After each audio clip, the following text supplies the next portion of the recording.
Puff try பண்ணணும்னு நினைக்கிறவங்க கண்டிப்பாக இது மாதிரி ட்ரை பண்ணி பாருங்கள். ஓடிஜி இருந்தாலும் சரி, இல்லை நீங்கள் குக்கரில் வைக்கிறதா இருந்தாலும் சரி.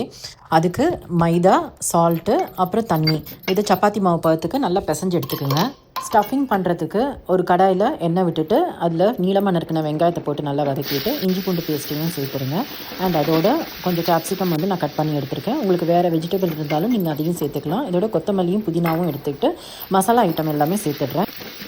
தேவைப்பட்டுச்சுன்னா கொஞ்சமாக மட்டும் தண்ணி சேர்த்துட்டு அதை ட்ரை பண்ணிவிட்டு மிக்ஸ் பண்ணி எடுத்து தனியாக வச்சுடுங்க. ஒரு பக்கம் முட்டையும் நான் வேக வச்சு 2ஆக கட் பண்ணி எடுத்து வச்சு, இப்போ அந்த மாவும் நல்லா ஊறி இருக்கும். இப்போ அந்த மாவை வந்து நான் 2ஆக டிவைட் பண்ணிவிட்டு அதை நல்லா ஃப்ளாட்டாக நான் வந்து ரோல் பண்ணிடுறேன். ஃப்ளாட்டாக ரோல் பண்ணதுக்கப்புறம் அதில் கொஞ்சம் பட்டர் தடவிட்டு அப்புறம் மைதா மாவை ஸ்ப்ரிங்கிள் பண்ணிவிட்டு இந்த மாதிரி ஃபோல்டிங் பண்ணிடுறேன். வீடியோவில் இருக்கிறபடி நீங்கள் ஃபோல்ட் பண்ணிவிட்டு 1 hour வந்து ஃப்ரீசரில் எடுத்து வச்சிடுறேன். ஒரு கவரில் போட்டு ஸ்டோர் பண்ணி எடுத்து வச்சிடுறேன். ஆஃப்டர் 1 hour அந்த மாவை மறுபடியும் எடுத்து நல்லா அதே மாதிரியே வந்து ஃப்ளாட்டாக ரோல் பண்ணணும். ஆனால் ரொம்ப அழுத்தம் கொடுக்காமல் ரோல் பண்ணணும்.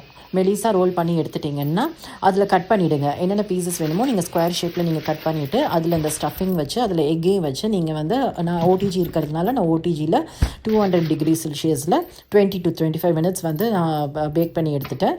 நீங்கள் குக்கரில் வைக்கிறதா இருந்தால் அடியில் ஒரு ஸ்டாண்ட் வச்சுட்டு குக்கரை வந்து பெல்ட் இல்லாமல் அண்டு இது விசிலும் இல்லாமல் நீங்கள் ஒரு தடவை ப்ரீ ஹீட் பண்ணிவிட்டு அதுக்கப்புறமா மேலே ஒரு பிளேட் வச்சு ஒரு ஆயில் அப்ளை பண்ணிவிட்டு இந்த பஃப்பை வந்து உள்ளே வச்சு நீங்கள் ஒரு 10 minutes 10 to 15 minutes நீங்கள் வச்சிங்கன்னா உங்களுக்கு அழகாக ஒரு எக் பஃப் ரெடி ஆகிடும்.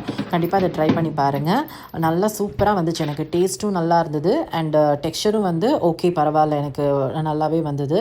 நீங்களும் ட்ரை பண்ணி பார்த்துட்டு எப்படி இருந்ததுன்னு சொல்லுங்கள். அண்ட் அதோடு என்னோடய சேனலையும் சப்ஸ்கிரைப் பண்ண மறந்துடாதீங்க.